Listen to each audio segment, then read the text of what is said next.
মাইনী নদীর ভাঙনে হুমকির মুখে খাগড়াছড়ি দীঘিনালার বিস্তীর্ণ জলপথ। তীব্র স্রোতে প্রতিদিন ভাঙছে 2 তীর। ঝুঁকিতে বসতবাড়ি, ফসলি জমি, হাটবাজার। আশ্রয় এবং জীবিকা হারানোর শঙ্কায় তীরবর্তী মানুষ। ভাঙন রোধে পানি উন্নয়ন বোর্ড কোনো ব্যবস্থা নিচ্ছে না বলে অভিযোগ তাদের।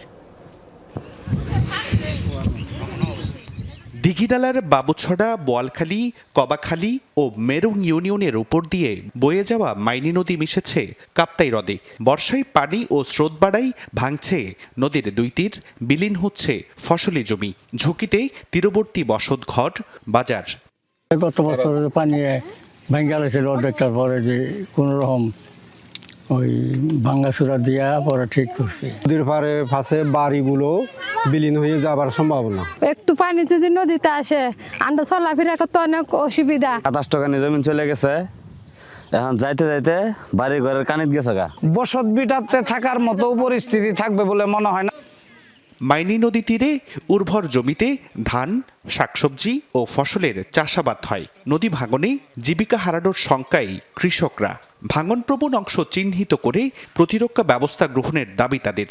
ব্যাগ তো ভাঙি চুরি গেল, এখন তো আমরা ঝুঁকির মধ্যে আছি। ভয় লাগে এই যে এত বাড়িঘর, এই ফুটবল মাঠ, এই বাজার, এই ব্রিজ থাকে কিনা। এইখানে নদী বাড়িতে আছে, খাস করে না, অন্যদিকে বাড়িতে আছে না, এইদিকে খাস করতে আছে। নদীর পাড়ে বাসাটা আমার তো একটু ভয় ভয় লাগে। এটাও যদি বাইঙ্গা লাগে মানে আমরা কোনো দিকে যাই দাঁড়ার মধ্যে বসবো না, আমার এই অবস্থা নাই। এটা যদি ঠিক করে দিতে পারেন তাহলে এই নাচুরি এলাকার বাসীরা অনেক সুবিধা পাবেন।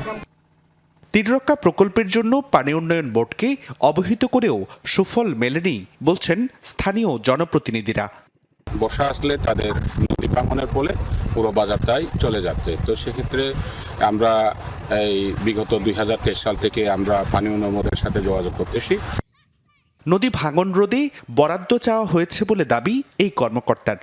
খাগড়াছড়ি জেলায় প্রায় 1.5 কিলোমিটার দৈর্ঘ্যে প্রায় 6 কোটি টাকা আমরা বরাদ্দ প্রস্তাব পাঠানো হয়েছে।